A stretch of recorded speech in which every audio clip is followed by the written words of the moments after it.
The silence before the kill, somewhere beneath the North Atlantic in the year 1942.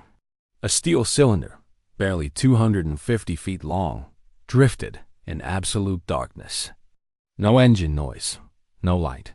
Just the groan of pressure on cold iron and the shallow breath of 50 men waiting. Above them, a convoy. 30 merchant ships. Hundreds of thousands of tons of steel, rubber, ammunition, fuel. The blood supply of a nation at war. The commander pressed his eye to the periscope and saw exactly what he had been trained to see. A target. He gave no great speech. He issued a single, quiet order. And the torpedo left the tube. In 1942, German U-boats were the most feared weapon on the planet. Not the Tiger tank, not the Stuka dive bomber, not even the Luftwaffe, the U-boat. In the first 3 years of the war, German submarines sank over 14 million tons of Allied shipping. They strangled supply lines. They watched oil tankers erupt into columns of fire at point-blank range. They sent food, fuel, and weapons to the bottom of the ocean, and with it, the hopes of the men who shipped it. Carl Dönitz, the architect of this campaign, was winning, and he knew it. But by May of 1943, 41 U-boats were sunk in a single month. 41. Entire crews gone. By the end of that year, Germany had lost over 250 submarines. The men who sailed them called the Atlantic das Grabtuch, the Shroud. So what happened? What transformed the most feared submarine force in history into a fleet that dreaded diving? The answer is not one invention, not one battle, not one breakthrough. It is the story of a systemic transformation, a coordinated, invisible revolution that turned the entire Atlantic Ocean into a trap. ACT-1, the hunters who nearly won the war. To understand how the U-boat was broken, you first have to understand how close it came to breaking everything else. When Germany invaded Poland in September 1939, Carl Dönitz had 57 U-boats at his disposal, a modest number. And yet the British Admiralty, the most experienced naval force in the world, had no coherent answer to them. The Dönitz was a U-boat commander himself from the First World War. He understood the submarine not as a weapon of opportunity, but as a weapon of doctrine. He built an entire philosophy around it. The concept was called Ruddle Tactic, the wolf pack. The logic was devastating in its simplicity. A single U-boat hunting alone could be evaded. A convoy that spotted one periscope could alter course, accelerate, scatter. But a group of submarines spread across miles of ocean, coordinating by radio, could not be outrun, could not be outmaneuvered. The lead U-boat would find the convoy, report its position, hold contact, and wait. Then, under the cover of darkness, the pack would surface, moving faster than any submerged vessel, and attack from multiple directions simultaneously. The escorts could not protect everywhere at once. The results were catastrophic. Between June 1940 and the end of 1941, the period German submariners called Die Glückliche, the happy time, U-boats operated almost without consequence in the waters west of Britain. Lookouts on surfaced submarines could see the silhouettes of tankers against the orange light of burning vessels that had already been hit. One commander, Otto Kretschmer, sank 47 ships in just over a year. Think about that number. 47 ships. One man, one submarine. He was awarded the Knight's Cross with oak leaves and swords, the highest military decoration Nazi Germany could give. He was celebrated as a national hero, and he was not alone. The men of the U-boat arm believed, with justification, that they were winning, not just individual battles, the entire war. Because what Dönitz understood, and what the Allies were slow to understand, was that Britain's survival depended entirely on imports. Britain could not feed itself, could not fuel itself. could not arm itself without the uninterrupted flow of ships crossing the Atlantic. Every week of every month, every year, the war continued. Dönitz called it Tonnagekrieg, tonnage warfare. The logic was simple and brutal. Sink ships faster than the enemy can build them. And eventually, Britain runs out of ships. And when Britain runs out of ships, Britain runs out of everything else. By late 1942, it was working. The United States had entered the war, but that had initially made things worse, not better. American coastal waters were lit up at night like peacetime, silhouetting merchant ships for U-boat commanders who couldn't believe their luck. American anti-submarine doctrine was nearly non-existent. The east coast of the United States became known, among German submariners, as the Second Happy Time. In 1942 alone, Allied losses exceeded 8 million tons of shipping. 8 million tons! Dönitz submitted calculations to the German High Command that year. If this rate of attrition continued, Britain would be forced to negotiate by mid-1944 at the latest. He was not wrong about the math, but he was wrong about something else entirely. AC-2, Black May, the month everything shattered, May 1943. Dönitz had over 400 operational U-boats, more than at any point in the war. The tonnage war was still raging. The wolf packs were still hunting. On paper, the campaign was at its peak. And then the ocean seemed to turn against them. In the first week of May, Convoy Ons-5 fought through a ferocious North Atlantic storm before running directly into a wolf pack of some 40 U-boats. It should have been a massacre. In previous years, it would have been. Instead, the convoy lost 12 merchant ships, but the escorts and aircraft sank 7 U-boats in return, 7 submarines. In one convoy battle, the mathematics of the wolf pack suddenly looked very different. But ONS-5 was not the only disaster that month. By the time May ended, the Germans had lost 41 submarines, 41 crews, roughly 2,000 men. In return, they had sunk just 50 Allied merchantmen. The exchange rate, the ratio of U-boats lost for every ship sunk, had inverted completely. It was no longer sustainable. Dönitz stared at the numbers and reached a conclusion that would have been unthinkable just 12 months earlier. On the 24th of May, 1943, he ordered the U-boats to withdraw from the North Atlantic. He called it a tactical pause. He never admitted, not publicly, not formally, that the Battle of the Atlantic had been lost. But the U-boat men knew. The commanders knew. The Atlantic, their ocean, the ocean they had hunted with impunity for 3 years, had become a killing ground. The question is, why? What changed between 1942 and May 1943 to make the ocean so lethal, so fast, and with such permanence? The answer is not a single weapon, not a single decision. It is a convergence, a systemic revolution. Multiple technologies, multiple intelligence breakthroughs, and a fundamental change in Allied doctrine, all arriving at approximately the same moment. And the Germans never saw any of it coming. ACT-3. The net closes for most of the Battle of the Atlantic. There was a place called the Black Pit. It had no official designation on any Allied map. But every convoy commander knew exactly where it was. The mid-ocean, roughly between Iceland and Newfoundland, where land-based aircraft simply could not reach. Patrol bombers flying from Britain or Canada or the United States could escort convoys to a point, turn around, and leave them alone in the open water. In the Black Pit, U-boats surfaced freely in daylight, tracked convoys at leisure, waited for night to attack. There were no aircraft to fear. There were rarely enough escorts. It was the Wolfpack's paradise. Closing the Black Pit required an aircraft with exceptional range. The aircraft that closed it was the Consolidated B-24 Liberator. The Liberator was not designed for this role. Oh, It was a heavy bomber, but modified with additional fuel tanks, stripped of unnecessary weight, and fitted with new sensors.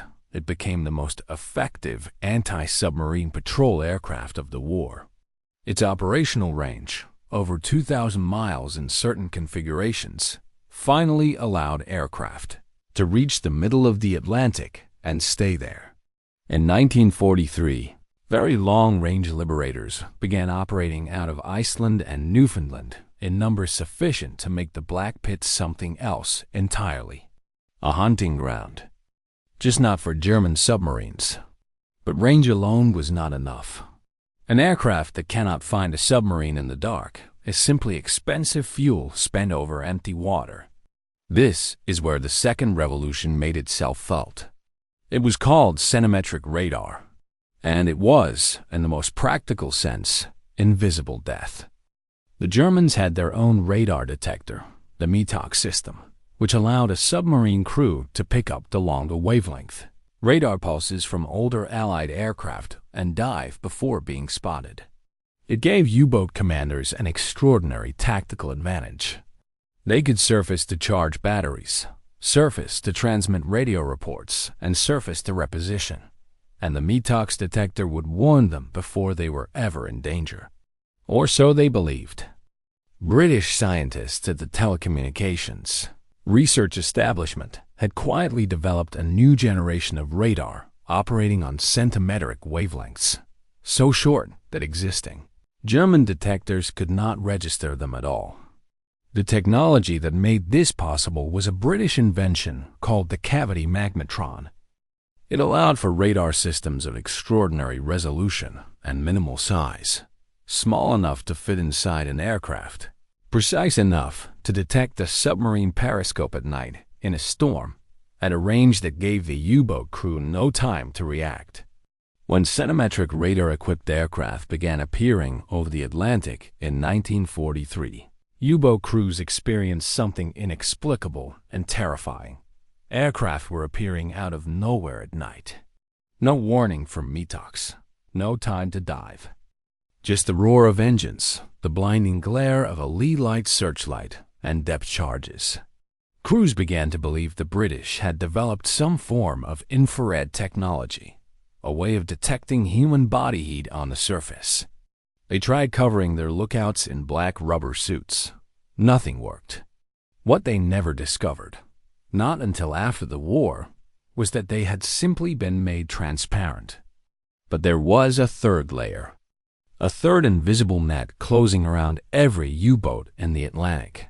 It was called high-frequency direction finding. The men who operated it called it Huff-Duff. The Donitz's entire Wolfpack doctrine depended on radio communication. The lead submarine had to report convoy positions. Pack members had to coordinate approach vectors.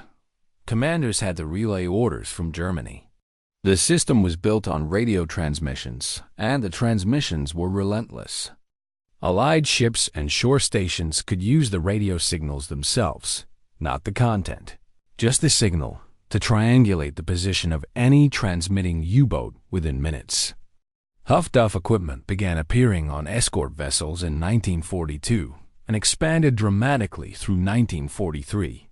A convoy now had a means of detecting U-boats by their own communications. Even a brief transmission, a few seconds, was enough to fix a bearing. Two ships with Huff-Duff equipment could triangulate a position to within a few miles.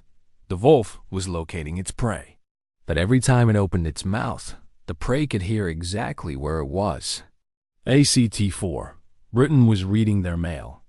There is a moment in every intelligence operation where the advantage becomes so decisive that it cannot be acknowledged, not even to the people it is protecting. This was that moment. At a converted Victorian estate in the English countryside, Bletchley Park, Buckinghamshire, a community of mathematicians, linguists, crossword enthusiasts, chess champions, and academic eccentrics, was doing something the German Navy believed impossible. They were reading the Kriegsmarine's encrypted radio traffic. The German Navy used an electromechanical cipher device called Enigma. a machine of extraordinary sophistication, capable of producing a near infinite number of encrypted variations for each transmitted message. German signals officers changed the machine settings every day at midnight, resetting the code and rendering any previous work useless. The naval version used additional rotors beyond the standard Army machine, increasing the complexity by an order of magnitude. German cryptographers and intelligence officers were confident. The mathematical complexity of Enigma was, they calculated, unbreakable in any operationally useful time frame. They were correct. It was unbreakable by conventional means. What the Germans did not account for were human habits, procedural errors, and a mind like Alan Turing's. At Bletchley, Polish mathematical work done before the war was extended and applied to electromechanical computing machines, the bombs, that could systematically test Enigma settings at mechanical speed. Combined with cribs, known pieces of plaintext that could be assumed in certain types of messages and captured Enigma materials from sea submarines and weather ships, the code breakers gradually achieved something extraordinary. By 1941, and with periodic outages caused by changes in German procedure, British intelligence was reading German naval Enigma traffic, sometimes with a delay of hours, sometimes of days, and in the most critical operational periods, close to real time. The intelligence product was called Ultra. Its existence was protected with fanatical secrecy. What Ultra allowed was something the Germans never once suspected was happening: the rerouting of convoys. When Donitz's Befehlshaber der Unterseeboot, his submarine command headquarters, transmitted orders to wolfpacks forming up across a known convoy route, Bletchley read those orders, sometimes before the U-boats did. The convoy would then be quietly, invisibly redirected, not told why, simply told to alter course. The U-boats would assemble in a patrol line across a stretch of empty ocean, wait for a convoy that never came, sit on their radio transmitters reporting nothing, burn fuel, grow frustrated, and never once know why. Over the course of the war, ultra-intelligence allowed Allied planners to reroute hundreds of convoys around waiting wolfpacks. The number of ships saved by this intelligence, and therefore the number of men, the amount of food, the fuel, the aircraft parts, the weapons that reached Britain, is beyond precise calculation. But there's a dark mathematics to Ultra that is often overlooked.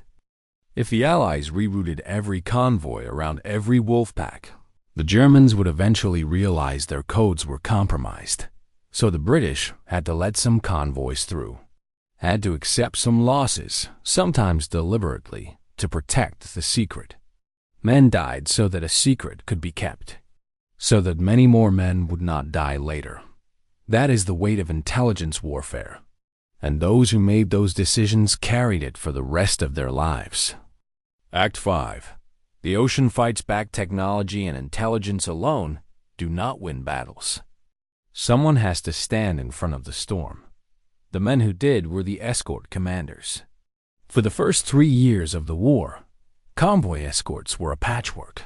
Too few ships, too many convoys, no doctrine suited to the specific chaotic violence of a wolfpack attack at night. Destroyers would race off chasing submarines while tankers burned behind them. Communication between escort vessels was poor. Training was improvised. The U-boats exploited every gap. By 1943, that had changed. The Western Approaches Tactical Unit, under a British officer named Gilbert Roberts, had spent 2 years developing and refining convoy defense tactics, based on lessons learned from nearly every convoy engagement of the war. Escort commanders attended training courses in Liverpool, running simulated convoy battles on a large plotting floor. Tactics were tested, discarded, and rebuilt. The results showed. Escort captains now coordinated systematically. A contact on one ship was instantly a contact for every ship. When a U-boat was detected, by Huffduff, by radar, by Aztec sonar, The Escort didn't simply run toward it. It executed a coordinated suppression pattern, forcing the submarine down, keeping it down, denying it the ability to surface and reposition. And when the escorts held a submarine down long enough, an aircraft would arrive. The circle was complete. But the escort vessels also had new weapons. The standard depth charge, a canister of explosives dropped over the stern of a ship and detonated at a set depth, had been the primary anti-submarine weapon since the First World War. It worked, but it had a critical limitation. To attack a submarine, you had to pass directly over it, and the moment you did, your own Aztec sonar lost contact. You were dropping blind for the final critical seconds. A submarine commander who knew what he was doing could jink hard during those seconds and escape. The Hedgehog changed that calculation. The Hedgehog was a forward-throwing weapon, a spigot mortar that fired 24 small projectiles ahead of the attacking ship in an elliptical pattern roughly 40 meters wide. The projectiles were contact-fused, meaning they exploded only if they physically struck the submarine. And because they were fired forward, the attacking vessel never lost sonar contact with its target during the approach. The psychological effect on U-boat crews, who understood what it was, and eventually they all understood, was significant. The depth charge at least gave you a chance if you were quick enough. The Hedgehog gave you nothing. A spread of 24 contact-fused charges, fired while the attacker still had your exact position, left almost nowhere to go. And then there were the escort carriers. One of the most consequential, Allied decisions of the entire Battle of the Atlantic was the commitment to building small aircraft carriers, CVEs, carrier vessel escorts, nicknamed Jeep carriers, specifically for convoy work. These were not fleet carriers. They were converted merchant hulls with a flight deck bolted on, capable of operating roughly 24 aircraft. They were slower than fleet carriers, less capable in every measurable sense, and dismissed by some naval traditionalists as inadequate. They were, in practice, devastating. An escort carrier operating with a convoy brought the Black Pit to an end not just for that convoy, but for every convoy in range. It could fly anti-submarine patrols around the clock. It could direct aircraft to a Huff-Death bearing within minutes. It could support hunter-killer groups, dedicated escort vessels assigned not to protect a specific convoy, but to actively pursue and destroy U-boats in a given operating area. The U-boats had no answer to this. When a wolf pack surfaced at night to run around a convoy and reposition for attack, it now had to do so in the knowledge that there might be an aircraft overhead that it could not detect, carrying radar it could not see, with depth charges already armed. The ocean, once the U-boat's domain, had been instrumented. Every transmission, a bearing, every surface, a risk. Every attack, a potential last act. ACT-6, why Germany could not recover Donetsk, pulled the wolf packs back from the North Atlantic in May 1943, but he never accepted permanent defeat. He believed the crisis was temporary. He believed German technology would find an answer. He was not entirely wrong to believe this. The German submarine program was technically innovative. New equipment was being rushed into service. Snorkel masts, devices that allowed a submarine to run its diesel engines while submerged, eliminating the need to surface to charge batteries, would begin appearing on U-boats by late 1943, reducing, though not eliminating, one of the greatest vulnerabilities. And there was the Type 21. The Type 21 was a genuine technological leap. A submarine of revolutionary design, with a massive battery capacity that allowed it to sustain high underwater speeds for extended periods. A streamlined hull designed for submerged performance rather than surface cruising. And integrated fire control that could launch a full torpedo spread without ever raising a periscope. On paper, the Type 21 was a weapon the Allies would have struggled to counter. It never mattered. The first Type 21 did not conduct an operational war patrol until April 1945. One boat, one patrol. The war in Europe ended the following month. The reason the Type 21 came too late was not, at its core, a failure of engineering. It was a failure of industrial reality. Germany was fighting a land war of staggering scale on the Eastern Front. It was absorbing strategic bombing that was systematically dismantling its industrial base. Steel, skilled workers, machine tools, transport capacity. Every resource was under pressure from multiple directions simultaneously. The U-boat arm was competing for those resources with the Army, the Air Force, the rocket program, the tank factories, and a dozen other strategic priorities. It rarely won. At the same time, the United States had launched the most ambitious shipbuilding program in history. American shipyards, operating around the clock, applying industrial mass production techniques to ship construction, were building Liberty ships faster than German submarines could sink them. In 1941, it took an average of 250 days to build a Liberty ship. By 1943, that figure had been cut to 42 days. At peak production, one ship was completed every 10 hours. Donitz's tonnage war required Allied shipbuilding to fall behind Allied shipping losses. By mid-1943, it was the other way around, and the gap was widening every month. The arithmetic that had once favored Germany had reversed permanently, and with an acceleration that no tactical innovation could offset. Meanwhile, the U-boat losses were unsustainable in human terms even before the industrial calculus was considered. The U-boat arm suffered the highest casualty rate of any branch of any military service on any side of the Second World War. Out of approximately 40,000 men who served in operational U-boats, roughly 30,000 were killed. 75%. These were trained men. Experienced submariners took years to develop. A competent commander, a practiced crew who knew their boat, their instruments, each other. Every crew lost was not just 50 men. It was the accumulated experience of hundreds of patrols. The instincts that come from having survived a depth charging. The judgment that comes from knowing when to attack and when to disappear. New crews sent out in 1944 were dying faster than they could be trained to. Replace the men who had died in 1943. The U-boat arm was consuming itself. The hunters become prey. The U-boat was never a primitive weapon, never a blunt instrument.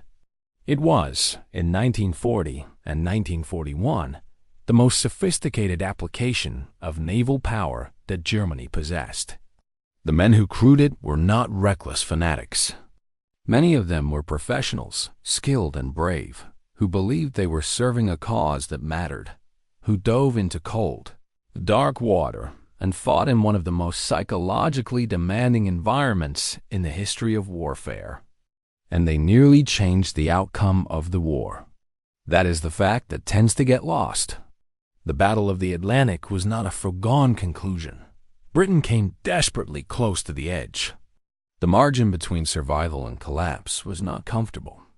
Had the Allies been slower to develop centimetric radar, or slower to build the Escort carriers, or slower to read Enigma, or had any single element of the Allied transformation taken another year to arrive, the mathematics of tonnage warfare could have tipped the other way. But the Allies did not lose that race. They won it simultaneously on half a dozen different fronts: technological, cryptographic, industrial, doctrinal, operational. The U-boat was not defeated by a single silver bullet fired in a single moment of genius. It was defeated by a transformation of the Atlantic itself. The transformation of that vast, featureless expanse of open water from a sanctuary into a killing ground. Every radio transmission, a bearing. Every surfacing, a risk. Every convoy sighted, perhaps a trap. The wolf pack had hunted in coordinated silence, invisible and lethal, for 3 years. By 1943, They have become the most hunted things in the ocean. When Dunitz finally recalled his submarines in May of that year, he made a statement that was quietly devastating in what it did not say. He acknowledged the losses. He promised new technology. He said the struggle would continue. He did not say what every U-boat commander already understood, that the sea had learned to fight back, that the darkness they had exploited had been filled with radar, with signals intelligence, with aircraft, with coordinated doctrine, with the raw industrial output of a civilization that had finally organized itself for war. The U-boat had been feared because it was invisible. In 1943, the Allies made the ocean transparent. And in a transparent ocean, the hunter had only two choices: surface and be killed, or stay down and slowly run out of air. The last German U-boat surrendered in May of 1945. Its crew came up on deck, blinking in the light, and waited. Somewhere below them, in 100 fathoms of North Atlantic water, lay the wreckage of 783 U-boats, and the 30,000 men who never came home. The ocean had won.